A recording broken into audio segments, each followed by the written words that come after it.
Hi friends. So I got interrupted in the middle of giving the directions for our Wilfrid Gordon book. So I want to make sure that I can explain it all in one spot of what I want you to do.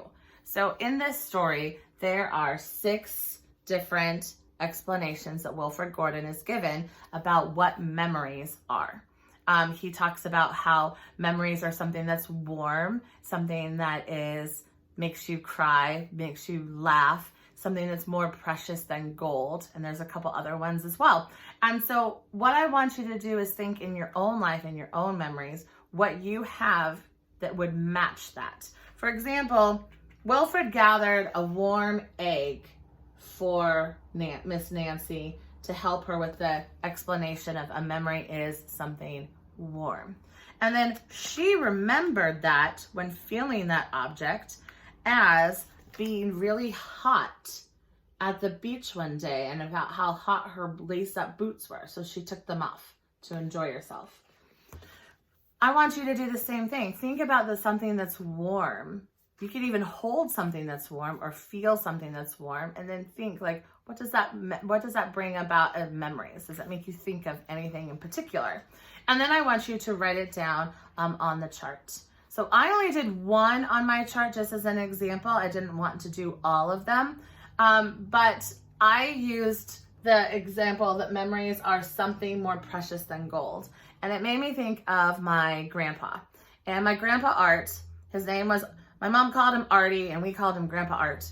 And he was a really great person. And he was my favorite grandfather, my favorite grandparent all over around.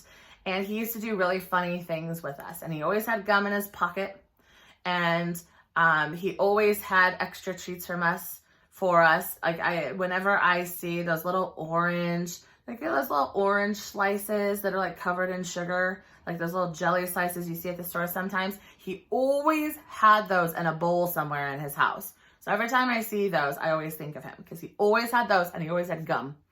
And so I want you to think about a memory that might be attached like those. In my case, I thought of a really specific memory that I really just treasure about one time when we were sitting on a porch and my grandpa, he really loved tomatoes. He just loved them. He drank the biggest, giantest tomatoes he could find and he'd eat them like an apple. He'd just walk around eating an apple or not eating an apple, eating a tomato, but you would think it was an apple.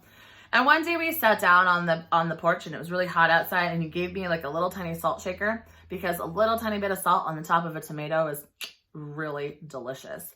And we just sat there and we shook a little salt on our tomatoes and then we took a big bite and then we were like dripping in like tomato seeds and juice and we were laughing and it's just a really special memory that I have of him. And so that would be a memory that I would share or I would put onto my chart as something that's more precious than gold because that's a really important memory that I have. And then I could go through and think of other memories from my life for other ones. Like when is a time that I laughed the most or that I was the most happy? And what's another time when I was feeling sad? You know, because sad memories are okay too. Like I have lots of memories of things that are sad and those are still important things to remember. And so going through and writing down what your memories are for each of those parts. All right? I hope you really enjoy it and I'll see you soon. Bye.